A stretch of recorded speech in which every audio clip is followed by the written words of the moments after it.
ఎవరు మీరు మా తోటలోకి వచ్చారు? అంటే అది శ్రీజ బ్లాగ్స్. ఎందుకు వచ్చారు మా దాంట్లోకి? ఏంటి ఎట్లుంది? ఏం చేస్తున్నావు అక్క నువ్వు ఆడ?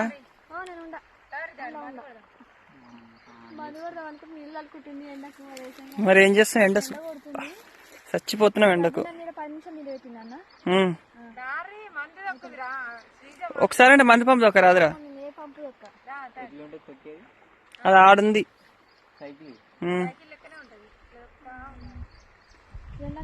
ఏమైంది అజయ్ దాచుకుంటున్నావు గుడ్లు? ఎండ కొడుతున్నా. మరి మందు మేము ఎట్లా కొట్టాలి ఇప్పుడు? ఎందుకని 5 లీటర్లు 500 లీటర్లు ట్యాంకర్ లో పోయి తెచ్చుకోపోయారు.